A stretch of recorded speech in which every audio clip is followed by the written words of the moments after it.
Hi, this is Alex with Detroit Moped Works, and today I'm going to disassemble some old crusty E50s just to show you guys, the Puch E50s, just to show you guys some tips and tricks on how I like to do it. I like to use an impact for everything you'll see throughout the video.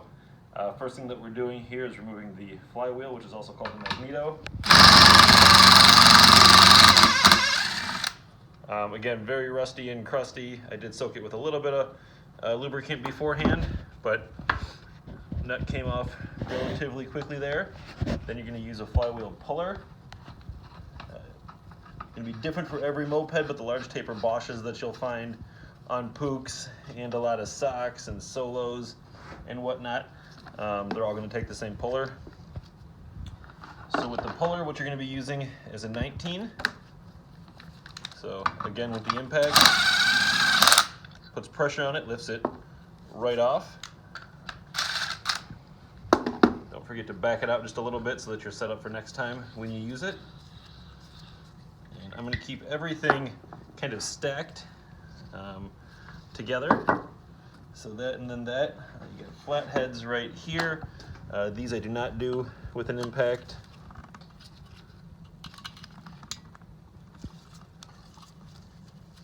So they're screws. Here I'm screwing them.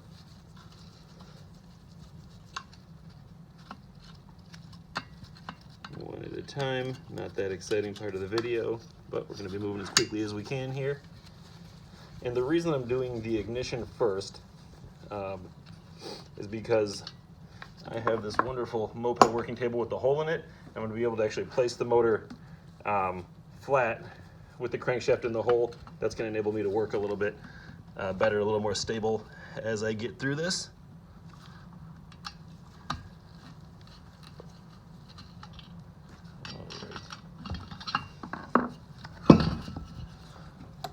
So the wiring harnesses are going to be a little teeny flathead screwdriver. This may be too crusty to come undone, or it might just come undone. We'll find out.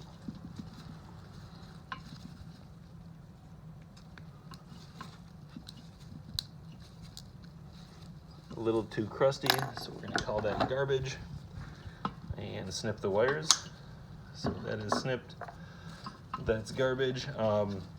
This is going to be your spark plug wire. Usually, to screw a new boot in, I want to start with a fresh piece of copper. So cut that again. Pull that through. I'm going to go ahead, set that in there with the nut on it. I'm going to zip tie it together. I know it's crusty, but we will be able to reuse this at some point, so might as well zip tie it all together. I'm also actually going to shove this back through there. Keep everything together. Again, it makes it easier during the reassembly. Going to go ahead. I was going to put those back in there, Brooke. All right, the next thing I take off is the sprocket here. You're going to use circlip pliers to remove the circlip. These things, if you use them a lot, the tips get worn and they become frustrating. So you can see it's broken. The rusty circlip just broke. That's all right. Pull the sprocket off. Save that for later. Next thing I'm going to do, so this top end is all seized up and probably going to go in the garbage, but I do want to save this 14mm intake on here. They're relatively well sought after. So 10mm to remove that. Take the intake off, save that for later. 10mm to get the head off. I'm hoping that when I do this, the rust actually holds the studs to the nuts and the whole thing comes off together. Hey, lucky us. Now, if you're doing a rebuild for yourself, you actually probably want the nuts to come free independently, but because of the way this is all seized together, I'm going to actually want all these studs to come out because they are now trash.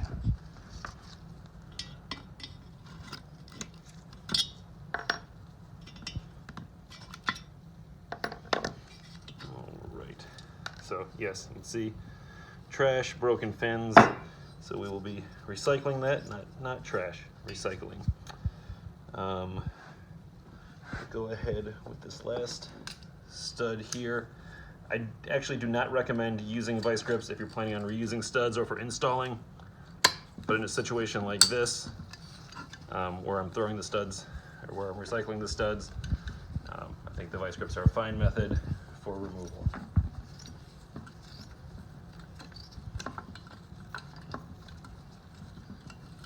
Keep spinning. There we go. All right. So, and this is what I was mentioning. You can put that in there and you got a nice surface to work on. Unfortunately, this did not come to us with a cover. So what I'm going to do for demonstration purposes is use another old crusty motor that I have here, just to show you the removal of the cover. With that, you know, again, trusty impact. I recommend the impact for removing things, not necessarily so much for installing them. All the hardware on mopeds is generally steel, and all the cases and whatnot are aluminum, so you can kind of ruin it going in with an impact, but going out makes things relatively easy. Again, relatively, not every time. All right, so when you get a situation like this where the impact is not strong enough, I like to use these kind of manual impacts. With these, when you hit it with the hammer, it basically puts downward force while backing out the hardware.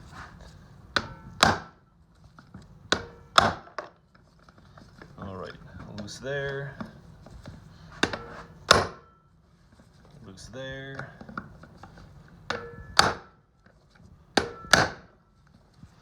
Loose there. All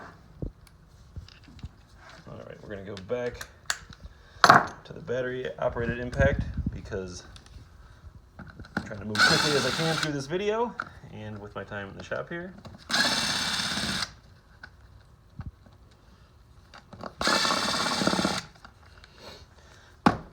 So the starter clutch arm, you'll want to pull forward when elevating this. I don't like taking this off because it's a little bit annoying to get them back on, so if you can keep it intact, keep it intact. I even like keeping the hardware in the cover when I'm doing it, just keep everything in order. And then this is going to be your retainer clip. This one was loose, but typically if the motor is not in a state of disrepair, that's stuck in there. And then you can ideally pull it out with some needle noses. The other choice is that sometimes you can use a flathead screwdriver to pry out. And this is your starter clutch plate, which should not come apart like that.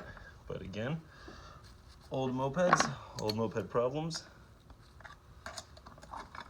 So this is your starter clutch plate, and there's supposed to be a little clip that holds this together. There is not, so I'm just going to stack it, put it over here in the cover. All right, so you saw that point. Now we're going to get back into this extremely rusty, crusty motor at the same point. Next thing now, we move on to using a 17 to back this nut off. Let's see, this is very, very well rusted on there. I did lubricate it a bit before the video. Hey, look at that. Not too bad. So, back that off there. Now we're going to use another specialty puller. With this, there are two tapped holes inside of the clutch. It's the same on a lot of different mopeds with centrifugal clutches, so you should find something similar on some of your Italian bikes as well.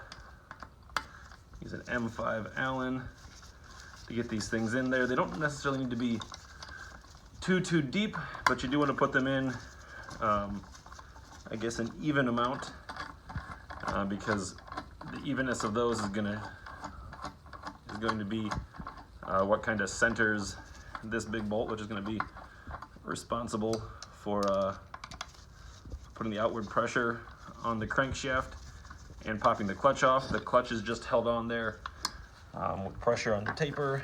So I believe this is also a 17. No, this is a 19. Is it 17? That's a 19.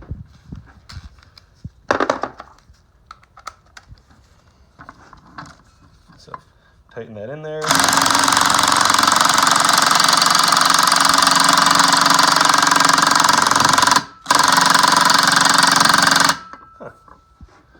Well, that does not work, so I'm going to go ahead and try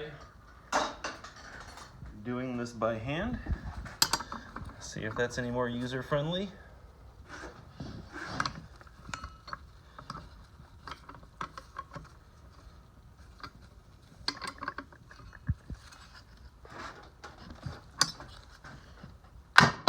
All right, so that was, the pop sounds scary, but it is what we're going for here. So the clutch has been removed. Actually has good pads despite all the rust, so hopefully we can clean this thing up and keep it out of the landfill.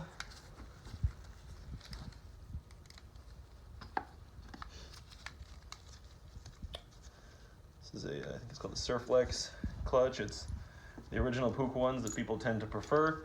I don't mind the aftermarket 3-shoe. I think that they work just fine in general, but that's what we got here. So now onto the bell. Oh, with the older Puchs, with the 2-shoe clutches, there's going to be a key to align it. You don't actually need the key. You'll see they don't have them in the later years with the 3-shoe, but these earlier ones do have them. Sometimes they're a little bit harder to come out. As you can see, this bike has got quite a bit of rust. Where's my little teeny screwdriver? All right. So, boom. Everything comes out. Gonna keep it together with my parts. The next thing that we're doing here is removing this circlip.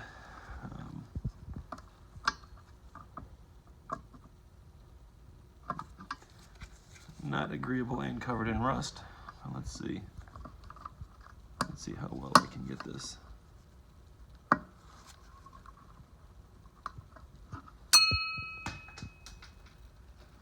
Sometimes they go flying, like this one did, but I got it back together. We'll most likely end up replacing this thing because it got a little bit bent, but just as a matter of good practice, I'm kind of bending it back into shape here. So keeping everything stacked in order.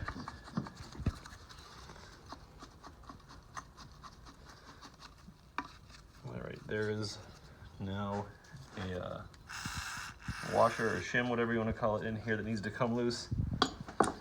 Lots of rust. So let's see how agreeable this will or won't be. Even our output shaft is seized in place. Normally you've got a lot more action on these things, kind of help you wiggle and shake things free. I am not having that luxury. So there is the shim that's needed in there. Oh, here we go. Bell's coming up. So, old rusty bell. So this did take with it the brass bushing. Doesn't look like much, but there's a brass bushing in there. Sometimes you'll need to slide that out separately. On this one we do not. So again, stacking everything so it's in order for later.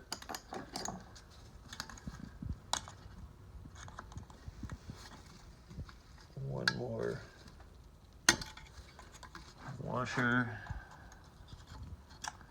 slash shim. Let's see, maybe a little metal protector will help us get that out, maybe not. Might end up popping it off of the shaft after getting it off the bike. I'm gonna say that we're gonna hold off so I'm not putting too much pressure on anything. All right, so at this point, the majority of this is out, the majority of that is out. Back to the impact to remove this rusted in hardware. tons of bolts here in the case. It's a flat head, so you definitely need to be a little bit careful using an impact. It doesn't align itself as well as Allens or hex heads or whatever else you might be finding that you're using. But try to move efficiently through this. So it turns out these are being very agreeable. Knock on wood, let's see. This Puch motor right here is an older one. You got it from Dose Cycles, and these actually have a drain in your crankcase. I would not recommend removing that at all. Same sort of situation. Hardware is steel, cases are aluminum, and I don't think that you want to get into a situation where you pull that out and ruin the threads, then have a case leak and a drain.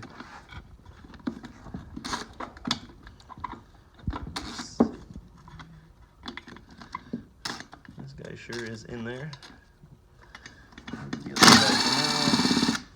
Again, lots of hardware here to remove. Oh, not agreeable.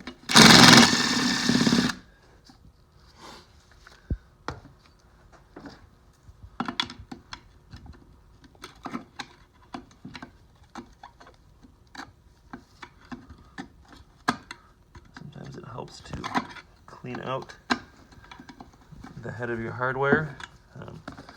Brooke, you can show how crusty that is in there. So pretty gross, which is why I'm having a hard time grabbing it. Let's see if now that it's, look at that. We got that one. Scrape this guy a little more.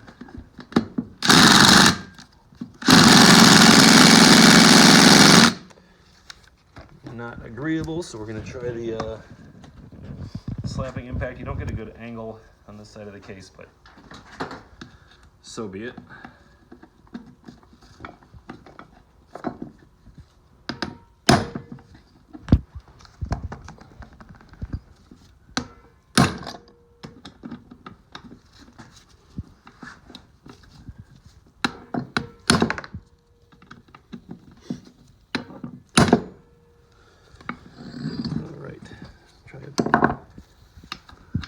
Different angle, but when you get these old mopeds, a lot of times things are disagreeable, and you just gotta fight with them.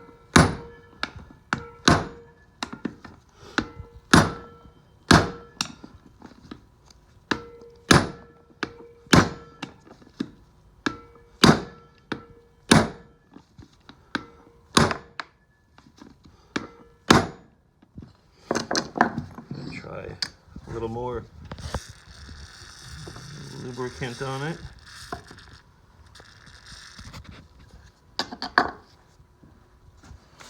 Let that sit there for a moment. Maybe put a little bit of heat on it. See if that helps us out. I don't know. We'll find out.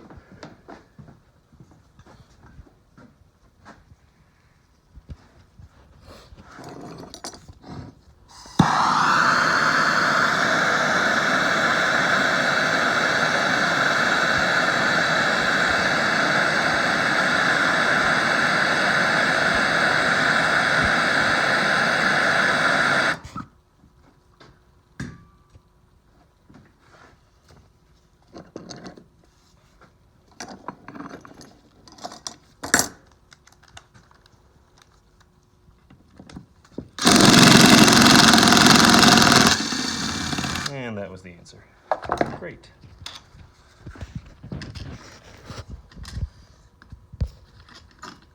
So, keep all your hardware together. I know a lot of it seems rusty and crusty at this point, but it's amazing how much you can clean up. So, get every last one comes out of here.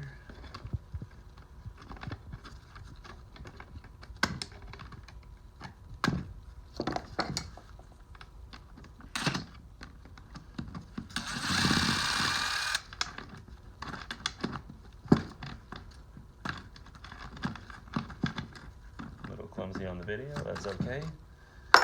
Things happen.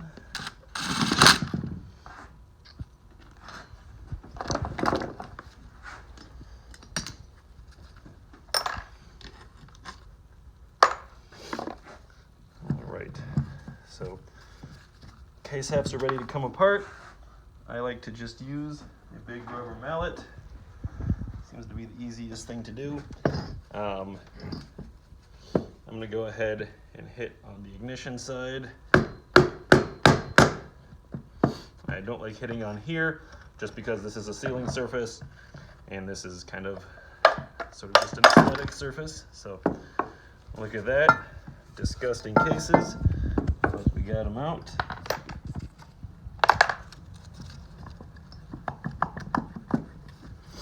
So this is going to be your main gear, your output shaft here. With them, obviously we're going to be replacing the seals. This little clip there aligns your output shaft into the cases, so important to retain that.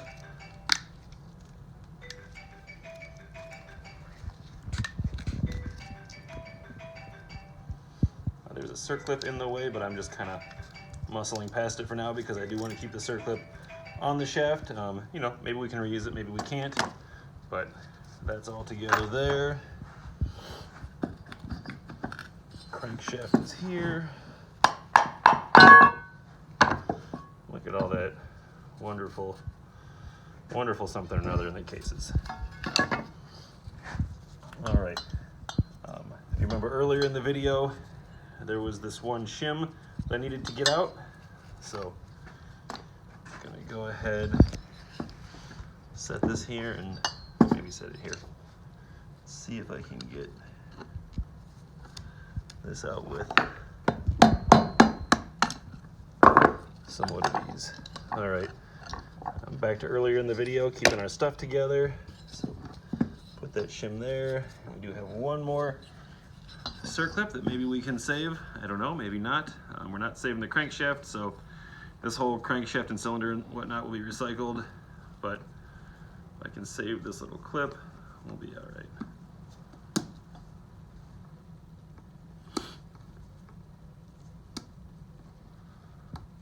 Lots of rust, hard to see stuff, but so goes mopeds.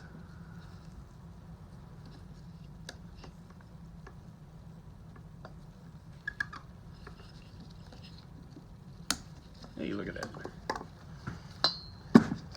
So, same deal like I did with the ignition. I want to keep everything in order.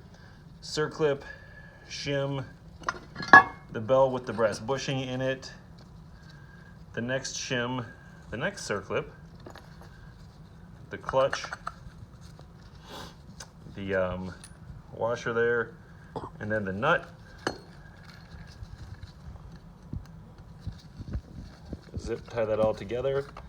And when we do these things, in theory you should be able to move stuff from motor to motor. I feel that rebuilds go the smoothest when you use as much stuff from the original motor as you can. So if you see these bins over here from some other ones that we split, the last two of the VIN number on this is 89. So we've got the motor numbered 89 as well as the parts. Same deal, this one, the VIN ends in 34, so label it so that when we do a mass cleaning of all of these motors, we're able to keep as much stuff as we can with its correct set of cases, you know, keep the gears that came together and whatnot, and you just kind of get the best results. So these are these nasty cases. We'll have to clean these along with all those, along with this motor, but I don't know. Pretty quick on the disassembly, so I figured I'd show what tools I use and how quickly it can be moved through, even despite everything being locked up and seized up and rusted up. So, all right, thanks for watching. Hopefully this was helpful.